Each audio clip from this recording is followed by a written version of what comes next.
Bismillahirrahmanirrahim. Assalamualaikum warahmatullahi wabarakatuh. Perkenalkan, saya Hairana, NIM 2101028 dari kelas PAI 7D. Di sini saya akan menjelaskan tentang media pembelajaran audio visual di kelas 7, materi tentang ketentuan sholat berjamaah. Di sini saya akan menjelaskan tentang kompetensi dasar, yakni pada urutan ke-3.4 memahami ketentuan sholat berjamaah. Indikator pencapaian kompetensi yang pertama, 3.4.1 menjelaskan pengertian sholat berjamaah dan keutamaannya. 3.4.2 mengidentifikasi syarat sah sholat berjamaah. 3.4.3 menguraikan perbedaan syarat menjadi imam dan makmum. 3.4.4 yaitu menganalisis tata cara sholat berjamaah. Materi yang pertama yaitu pengertian sholat berjamaah dan keutamaannya. Sholat secara bahasa adalah berdoa. Secara istilah, sholat adalah suatu perbuatan dan perkataan yang dimulai dengan takbir dan diakhiri dengan salam, sesuai dengan rukun dan syarat yang ada. Jadi, sholat berjamaah adalah melakukan sesuatu secara bersama-sama, yaitu sholat yang dikerjakan oleh dua orang atau lebih secara bersama-sama dan salah satu seorang dari mereka menjadi imam sedangkan yang lainnya menjadi makmum.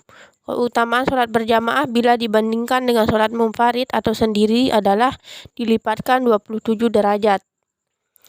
Keistimewaan lain bagi orang yang rajin sholat berjamaah adalah akan dibebaskan oleh Allah Subhanahu wa Ta'ala dari api neraka.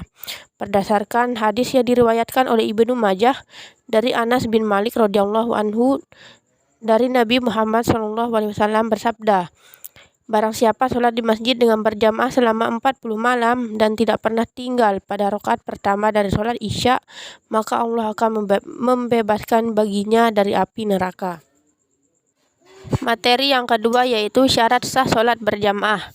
Yang pertama, adanya imam. Yang kedua, makmum berniat untuk mengikuti imam. Yang ketiga, sholat dikerjakan dalam satu majelis. Yang keempat, sholat makmum sesuai dengan sholatnya imam. Materi yang ketiga yaitu perbedaan syarat menjadi imam dan makmum. Satu syarat menjadi imam. Yang pertama, imam hendaknya mengetahui syarat dan rukun serta perkara yang membatalkan sholat. Yang kedua, fasih dalam membaca ayat-ayat Al-Quran. Yang ketiga, imam adalah orang yang paling luas wawasan agamanya dibandingkan yang lain. Yang keempat, berakal sehat. Yang kelima, balik. Yang keenam, berdiri pada posisi paling depan. Yang ketujuh, seorang laki-laki. Perempuan juga boleh jadi imam kalau makmumnya perempuan semua. Yang kedelapan, tidak sedang bermakmum kepada orang lain. Adapun syarat menjadi makmum, yang pertama, makmum berniat mengikuti imam. Yang kedua, mengetahui gerakan sholat imam. Yang ketiga, berada dalam satu tempat dengan imam. Yang keempat, posisinya di belakang imam. Dan yang terakhir adalah, hendaklah sholat makmum sesuai dengan sholat imam. Jika imam sholat asar, maka makmum harus sholat asar juga. Selanjutnya yaitu tata cara sholat berjamaah. Yang pertama, sholat berjamaah diawali dengan azan dan iqomah. Tetapi kalau tidak memungkinkan, cukup dengan iqomah saja. Yang kedua, barisan sholat atau shaf di belakang imam diisi oleh jamaah laki-laki, sementara jamaah perempuan berada di belakangnya. Yang ketiga, di dalam melaksanakan sholat berjamaah, seorang imam membaca bacaan sholat, ada yang nyaring dan ada yang dilirihkan.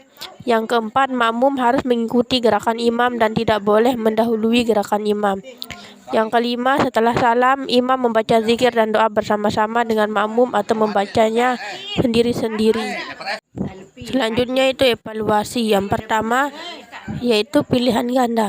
1. Jumlah makmum dalam sholat berjamaah paling sedikit adalah A. 1 orang, B. 2 orang, C. 3 orang, D. 4 orang.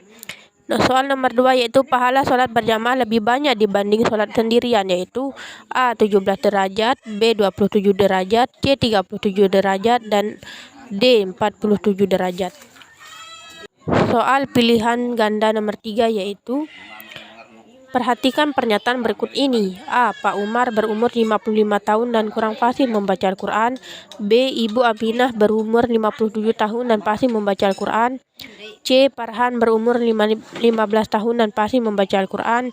D. Pak Rosyid berumur 35 tahun dan fasih membaca Al-Quran. Orang yang tepat dipilih menjadi imam sholat adalah A. Farhan, B. Ibu Aminah, C. Pak Rosyid, D. Umar. Selanjutnya yaitu isian. Soal isian yang pertama, apa yang dimaksud dengan sholat berjamaah? Yang kedua, mengapa sholat berjamaah lebih utama dari sholat sendirian? Yang ketiga, jelaskan perbedaan antara imam dan makmum. Yang keempat, kapan bacaan Al-Fatihah dikeraskan oleh imam? Yang kelima, apa yang dimaksud munfarid? Dan yang terakhir, sebutkan syarat-syarat menjadi imam.